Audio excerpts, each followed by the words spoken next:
All right, folks, so I was just watched a video by Purplehaze5995. Purplehaze, I don't know what your first name is, but he's a regular and honored contributor on the various watch channels on YouTube.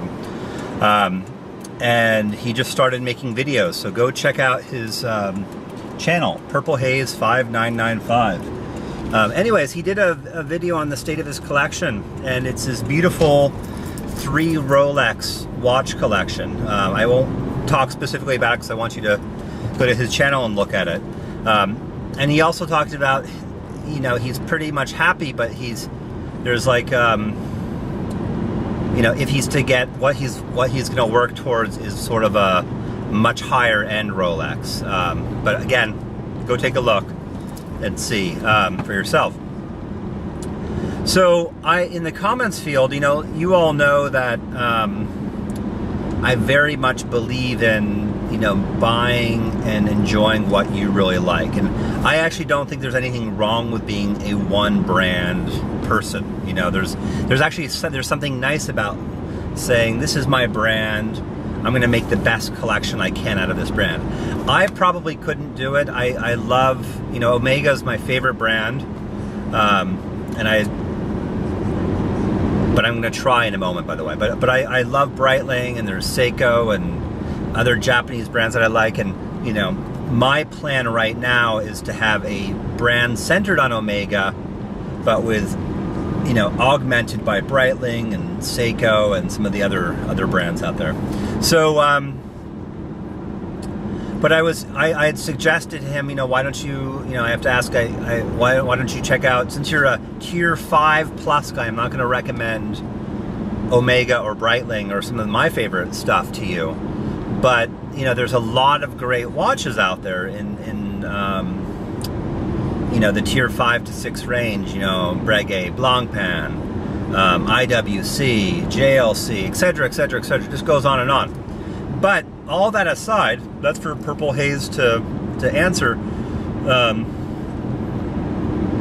I was just thinking about, well, what would, if I was an Omega only guy, if I was to put together, if I was to be the Omega version of what Purplehaze 5995 is to Rolex, if I was that to Omega, and I was to assemble basically, you know, my ideal or ultimate Omega 3 to 4 watch collection. I'm going to narrow it to that because he has 3 Rolexes and he's going to get a 4th. So if I was going to assemble what I consider my ultimate 4 watch Omega collection, what would it be? And I was thinking about this, and there's some questions. Like, it's not as easy as it might seem. Some of it is pretty easy, but I'll give it a shot. And then I'm driving now, but later on I'll find some pictures to put at the end of this video when I upload and process it, so you can see what I'm talking about. So Omega, as you possibly know, has about half a dozen or so lines. Their main 2 lines are the Seamaster and the Speedmaster. The Seamaster being dive watches, and the Speedmaster being sport/pilot watches. Now, technically speaking, the Planet Ocean and Aquaterra are lines within the Seamaster, but although I really consider them separate lines. I mean, I just feel like, I think the Planet Ocean's a Seamaster Planet Ocean, but it's really its own thing. The Aquaterra is really its own thing. You also have the Constellation, which is a dress line that is more popular in Asia, and the DeVille, which is another dress line. But they're fine, but they're not really my thing. So for me, I'd first of all look at those 4 lines. I'd look at the Speedmaster line, the Seamaster Professional line, the Planet Ocean line, and the Aquaterra line. So there's 4 lines, and it would be tempting to say, well, what are my favorite 4 watches in those lines? But it gets a little trickier because there are more Seamaster Professionals that I like than any Aquaterras. I do really like the Aquaterras, but I don't know if they would make the cut in a 4-only collection. But this is how I would probably do it. Probably the easiest one for me to pick out is the Planet Ocean. My favorite Planet Ocean, and one of my very, very favorite watches, is the Blue Dial Chronograph liquid metal. Probably liquid metal version. Doesn't have to be. But it's the Blue Dial Chronograph Planet Ocean. It is very large, but because it's titanium, I think I could pull it off and not feel like I'm carrying around an anchor, as I might have said in a previous video. So that would be my Omega Planet Ocean. I tried on a 42 millimeter three-hander Planet Ocean, and I was a little disappointed. I was a little underwhelmed. So for me, the easy choice would be that Blue Dial Chronograph Planet Ocean. That would be one watch. Let's scoot over to the Speedmaster, because that's probably the second easiest for me to pick out. My favorite Speedmaster of all time is not the Man on the Moon. Actually, that would be my third or fourth choice among Speedmasters. My favorite Speedmaster is the Dark Side of the Moon. It's this ceramic, all black, really cool watch. I actually have the Gray Side of the Moon, which is the white dial version. I don't know if it's actually white or if it's more gray or silver, but that is really grown on me, and that's creeping up there. But if, of the Speedmasters, I would pick out the Dark Side of the Moon. Honorable mentions would go to the Broad Arrow Moon watch. I like the Broad Arrow with the silver bezel. Or there's some of the bi-compact Speedmasters. There's the 1957 reissue that I like. But really, it's the Dark Side of the Moon would be the second watch in my collection, my ultimate Omega collection. So now it comes to two more watches, and we're at the Seamaster and Aquaterra. Now my favorite Aquaterra is probably the Blue Dial GMT. It's a larger one, it's 44 millimeters. Maybe the 41.5, but I think it works well with the large. 44 millimeter is close to my ideal of 42 to 43. I'd probably go for that of Aquaterras. If I had to only have one Seamaster Professional and one Aquaterra.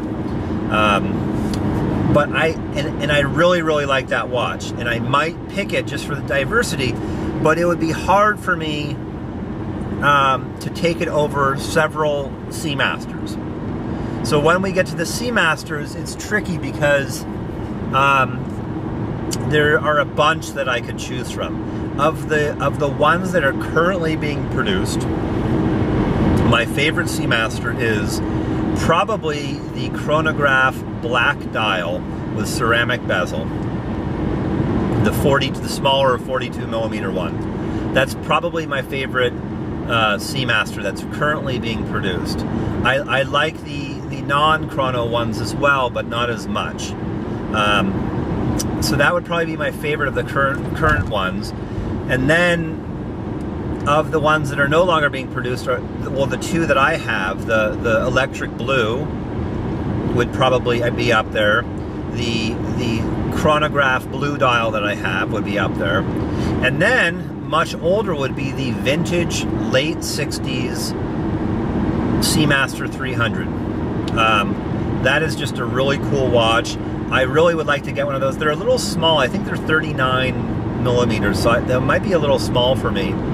But it's such a cool vintage piece. It's such a classic. It would be really tempting to get that. So if I'm doing a 4-watch collection, and I've already picked the Dark Side of the Moon, which gives me a PDF watch and a bi-compact watch, and the blue Chronograph Planet Ocean, which gives me a large bi-compact blue chrono, it would be tempting to get two non-chronos to balance it out. But the problem is that I love chronographs, so it's not really a problem. This is all play. I'd be happy to have, if I have a 4-watch collection, I think I'd be okay having 3 of them be chronographs and 1 not be. So I'd probably narrow it down to, I'd probably do the newer black chronograph Seamaster, and either the Electric Blue that I already have, or the vintage late 60s 300 meters, or two of those three. It's hard to say. I think the Aquaterra would be pushed out. So I'm just kind of going, I'm kind of like making this up as I go along. I didn't really pre-plan this. I was thinking about it a little bit before starting this video. I realized that I can't quite narrow it down. I'm thinking that I'd have to double check the specs on the vintage Seamaster, because I really prefer a watch that's 42 millimeters or larger, 41 millimeters or larger. I think when you get below 40, or really 40, I can do 40. When you get below 40, it's just a little too small for my style, for my tastes. I probably, so if that's below 40, I would probably not choose that, and I'd choose the electric blue that I already have.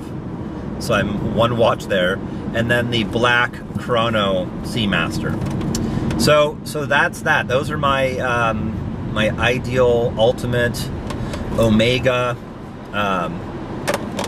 collection. What I'll do is all the watches that I've mentioned that are Omegas, I'll put at the end. It doesn't have to be just the four that I've kind of narrowed it down to, because I haven't totally narrowed it down. But I'll put them at the end, and you can see what I'm talking about. All right, and go check out Purplehaze's channel and video later.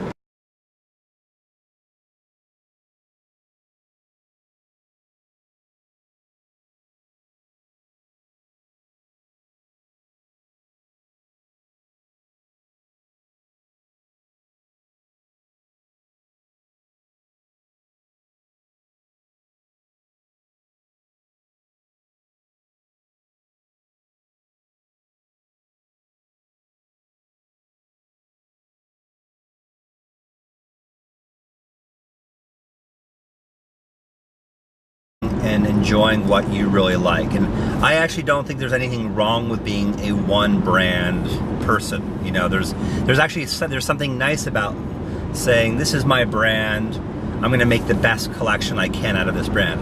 I probably couldn't do it. I love, you know, Omega is my favorite brand. And all right, folks, so I was just watched a video by Purplehaze5995. Purplehaze, I don't know what your first name is, but he's a regular and honored contributor on the various watch channels on YouTube. And he just started making videos, so go check out his channel, Purplehaze5995. Anyways, he did a video on the state of his collection, and it's this beautiful 3 Rolex watch collection. I won't talk specifically about it because I want you to go to his channel and look at it. And he also talked about, you know, he's pretty much happy, but there's like, you know, if he's to get what he's going to work towards is sort of a much higher end Rolex. But again, go take a look and see for yourself. So in the comments field, you know, you all know that I very much believe in, you know, buying, but I'm going to try in a moment, by the way, but I love Breitling, and there's Seiko and other Japanese brands that I like. And, you know, my plan right now is to have a brand centered on Omega, but with, you know, augmented by Breitling and Seiko and some of the other brands out there. So, but I